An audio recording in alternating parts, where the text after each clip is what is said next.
भारत ने 9 विकेट से जीता विशाखापट्टनम वनडे सीरीज 2-1 से अपने नाम की। अफ्रीकी गेंदबाजों पर कहर बनकर टूटे जायसवाल, विराट और रोहित। टीम इंडिया ने निर्णायक मुकाबले में साउथ अफ्रीका को एक तरफा मात दी। साउथ अफ्रीका के 271 रन के टारगेट को भारतीय टीम ने महज 39.5 ओवर में हासिल कर लिया। पश्चिम बंगाल के मुर्शिदाबाद में अयोध्या की बाबरी मस्जिद की तर्ज पर बनने वाली मस्जिद की आधारशिला रखी गई। टीएमसी से निलंबित विधायक हुमायूं कबीर ने रखी नींव। हुमायूं कबीर ने कड़ी सुरक्षा व्यवस्था के बीच मंच पर मौलवियों के साथ फीता काटकर बाबरी मस्जिद की नींव रखी।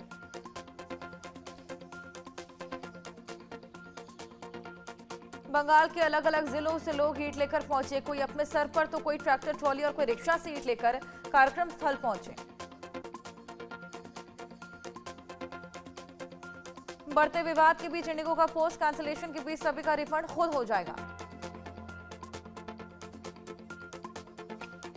केंद्र सरकार ने इंडिगो एयरलाइंस को दी चेतावनी, यात्रियों का पैसा रिफंड करने के सरकार ने दिए निर्देश। पैसे रिफंड करने को लेकर कल रात 8 बजे तक का अल्टीमेटम। इंडिगो एयरलाइंस की उड़ानें रद्द होने पर सुप्रीम कोर्ट ने जनहित याचिका दाखिल की। यात्रियों को भारी परेशानी और मानवीय संकट पैदा होने का दावा किया गया। देश के कई एयरपोर्ट्स पर इंडिगो की यात्रियों को काफी परेशानी हो रही। लखनऊ में इंडिगो की 7 फ्लाइट समेत 8 उड़ानें रद्द होने की खबर।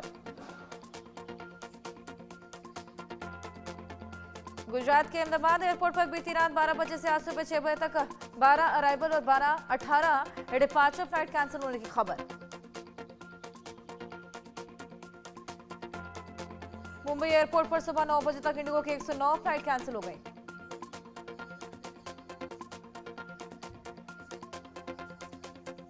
इंडिगो संकट के बीच रेलवे का बड़ा फैसला, प्रीमियम ट्रेनों के कोच बढ़ाने का फैसला लिया। रेलवे ने 37 प्रीमियम ट्रेनों में 116 कोच बढ़ाए। रेलवे की तरफ से स्पेशल ट्रेन चलाने की तैयारी। जल्द खत्म होगा इंडिगो संकट, डीजीसीए ने वापस लिया रोस्टर को लेकर अपना आदेश। क्रू के वीकली रेस्ट वाला आदेश वापस लिया।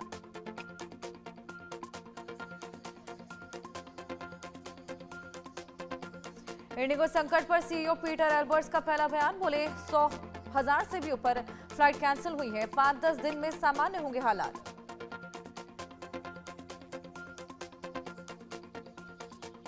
केंद्र सरकार ने हाई लेवल जांच के आदेश दिए। केंद्रीय नागरिक उड्डयन मंत्री राममोहन नायडू की जुड़ापू ने कहा, हमारी सबसे पहली प्राथमिकता नॉर्मल हालात करना और यात्रियों को हर तरह की मदद देना।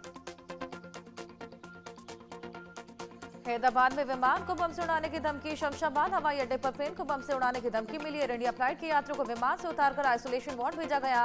बीजेपी सांसद कृष्णैया भी विमान में सवार थे। जम्मू कश्मीर में बड़े स्तर पर search operation. Bharat Pak international border के करीब तलाशी। जम्मू के डोमाना इलाके में घुसपैठ की आशंका को देखते हुए सुरक्षा बल alert. Jammu Kashmir police BSF का संयुक्त ऑपरेशन। अयोध्या में बाबरी मस्जिद विध्वंस की बरसी पर अलर्ट, पुलिस का चेकिंग अभियान। मथुरा में शांति व्यवस्था बनाए रखने के लिए सुरक्षा बल तैनात। बाबरी मस्जिद विध्वंस की बरसी पर कड़ी सुरक्षा व्यवस्था। बाबरी मस्जिद विध्वंस पर बोले ओवैसी, पुलिस की मौजूदगी में बाबरी मस्जिद गिराई गई थी। कई लोगों की जान गई थी, लेकिन कोर्ट ने किसी को मुजरिम नहीं बनाया। नोएडा में बसपा का शक्ति प्रदर्शन। बाबा साहब की पुण्यतिथि पर 6 मंडलों के कार्यकर्ता शामिल। पश्चिम यूपी को साधने के लिए कार्यक्रम।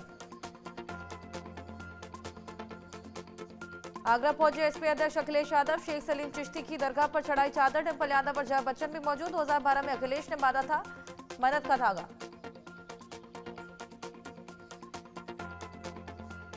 यूपी में सपा नेता अब्दुल्ला आजम खान को 7 साल की कैद। फर्जी दस्तावेज मामले में सुनाया, जो 50,000 रुपए का जुर्माना भी लगाया। नेता प्रतिपक्ष राहुल गांधी के खिलाफ दोहरी नागरिकता दावे वाली याचिका पर अगली सुनवाई 12 दिसंबर को होगी।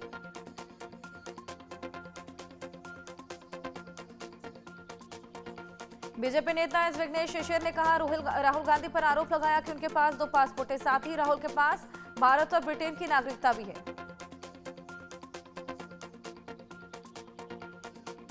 सोनिया गांधी का मोदी सरकार पर बड़ा हमला। बोली, केंद्र सरकार देश के पहले प्रधानमंत्री पंडित नेहरू को बदनाम कर रही।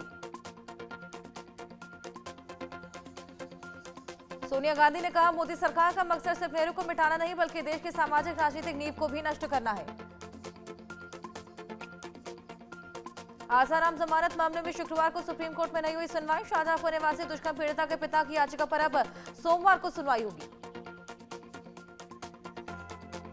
केरल में मतदाता सूची को लेकर जारी विशेष गहन पुनरीक्षण। एसआईआर की समय सीमा 1 हफ्ते के लिए बढ़ाई गई। चुनाव आयोग ने एसआईआर को 1 सप्ताह बढ़ाया। गुजरात के जामनगर में आप विधायक गोपाल इटालिया पर फेंका जूता। विधायक इटालिया ने कहा, हम इस तरीके से डरने वाले नहीं।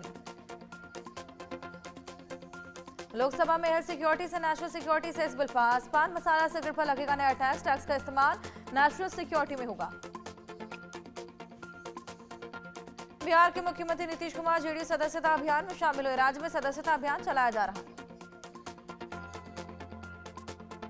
नीतीश कुमार के बेटे निशांत की राजनीति में एंट्री की अटकलें तेज। जेडीयू के कार्यकारी अध्यक्ष संजय झा ने कहा, हम चाहते हैं कि निशांत पार्टी में काम करे। श्री काशी विश्वनाथ धाम में 26 करोड़ पार पहुंचे श्रद्धालुओं का आंकड़ा। श्री काशी विश्वनाथ धाम कॉरिडोर निर्माण 13 दिसंबर को पूरा होगा। घुसपैठियों के लिए यूपी में डिटेंशन सेंटर का मॉडल तैयार। पश्चिमी यूपी के कमिश्नर ने सरकार को भेजा डिटेंशन सेंटर का डेमो मॉडल। 15,000 लोगों की क्षमता वाले डिटेंशन सेंटर का प्रस्ताव तैयार। भारतीय संविधान के निर्माता डॉक्टर भीमराव अंबेडकर की आज 70वीं पुण्यतिथि। संसद पहुंचकर पीएम नरेंद्र मोदी और राष्ट्रपति मुर्मू ने उन्हें श्रद्धांजलि दी। लखनऊ के डॉक्टर भीमराव अंबेडकर महासभा कार्यालय परिसर में सीएम योगी ने पुष्पांजलि अर्पित कर डॉक्टर अंबेडकर को उनके पुण्यतिथि पर श्रद्धांजलि दी। दिल्ली की मुख्यमंत्री रेखा गुप्ता ने दिल्ली सचिवालय में डॉक्टर बी आर अंबेडकर के पुण्यतिथि पर उन्हें पुष्पांजलि अर्पित किया। आज शालीमार बाग में अंबेडकर की स्मृति में समारोह होगा। केंद्रीय मंत्री अश्विनी वैष्णव ने डॉक्टर भीमराव अंबेडकर के महापरिनिर्वाण दिवस पर उन्हें श्रद्धांजलि दी। अंबेडकर की तस्वीर पर उन्होंने पुष्पांजलि अर्पित की। डॉक्टर भीमराव अंबेडकर के महापरिनिर्वाण दिवस पर हरियाणा के मुख्यमंत्री नायब सैनी ने उन्हें पुष्पांजलि अर्पित की। उत्तराखंड के सीएम धामी ने भारतीय संविधान के निर्माता भारत रत्न डॉक्टर भीमराव अंबेडकर को श्रद्धांजलि अर्पित की। नागालैंड के दौरे पर पूर्वोत्तर क्षेत्र विकास मंत्री ज्योतिरादित्य सिंधिया हॉर्नबिल फेस्टिवल में पारंपरिक नागा पत्थर खींचने के समारोह में शामिल हुए। सिंधिया भोपाल में होमगार्ड दिवस पर खास कार्यक्रम में सीएम ने की शिरकत। मुख्यमंत्री मोहन यादव ने जवानों को मुख्यमंत्री अदम्य साहस पुरस्कार से सम्मानित किया। त्रिपुरा के अगरतला में 63वें अखिल भारतीय नागरिक सुरक्षा और होमगार्ड दिवस पर कार्यक्रम। त्रिपुरा के मुख्यमंत्री डॉक्टर माणिक साहा ने कार्यक्रम में शिरकत की। झारखंड के देवघर में बीजेपी कार्यालय का उद्घाटन। बीजेपी अध्यक्ष जेपी नड्डा ने उद्घाटन किया। झारखंड दौरे पर बीजेपी अध्यक्ष जेपी नड्डा श्री बाबा वैद्यनाथ ज्योतिर्लिंग मंदिर में पूजा अर्चना की। 20 दिसंबर को पश्चिम बंगाल के नदिया जिले के राणाघाट में जनसभा को संबोधित करेंगे पीएम मोदी। चुनावों से पहले प्रधानमंत्री की जनसभा।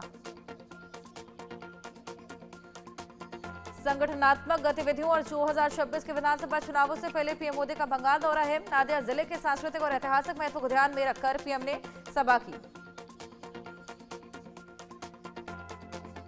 भारत रूस रिश्तों की ऐतिहासिक उड़ान। मोदी पुतिन के सामने उन्हें समझौतों पर हस्ताक्षर। सैन्य स्पेस तकनीक के क्षेत्र में शानदार डील। तेल का कारोबार भी रहेगा जारी। रूस रवाना होने से पहले शुक्रवार को राष्ट्रपति भवन में पुतिन के सम्मान में रात्रि भोज का आयोजन किया गया। भारत में मिले सम्मान से खुश दिखे राष्ट्रपति पुतिन। पुतिन ने कहा, 15 साल पहले हमने एक महत्वपूर्ण घोषणा पर हस्ताक्षर किए थे जिसने हमारे रिश्तों को विशेषाधिकार प्राप्त कर रणनीतिक साझेदारी पर पहुंचाया। राष्ट्रपति मुर्मू ने कहा, ज्वाइंट स्टेटमेंट हमारे खास संबंधों को व्यक्त करता है और अब भविष्य में हमारे द्विपक्षीय सहभागिता की ओर मजबूत करने की दिशा में जाने का संकेत देता है। पुतिन के लिए आयोजित डिनर में शशि थरूर को बुलाने पर कांग्रेस में विवाद। कांग्रेस ने सरकार के इस फैसले पर सवाल उठाए। कांग्रेस नेता पवन खेड़ा ने कहा, राहुल गांधी मल्लिकार्जुन खड़गे को निमंत्रित नहीं करना सरकार की बड़ी चूक। डिनर मामले में बोले शिवसेना नेता अनंत दुबे, राहुल गांधी जायज सवाल उठा रहे हैं, वो देश के नेता प्रतिपक्ष हैं। शिवसेना नेता ने कहा, कोई भी दूसरे देश का राष्ट्रपति या प्रधानमंत्री हमारे देश में आता है तो प्रधानमंत्री मोदी की जिम्मेदारी थी कि राहुल गांधी को भी राष्ट्रपति पुतिन से मिलवा दें।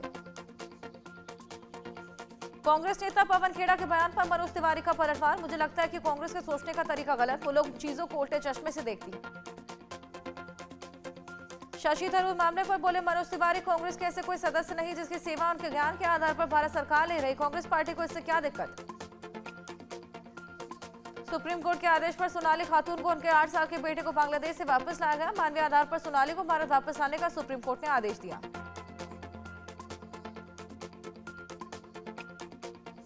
सोनाली के पति दानिश की नागरिकता अभी भारत से मान्य नहीं है, इसलिए वो बांग्लादेश में ही रहेंगे। सोनाली खातून की उनके बेटे 8 साल के बेटे साथ अवैध प्रवासी मानकर बांग्लादेश भेजा गया था।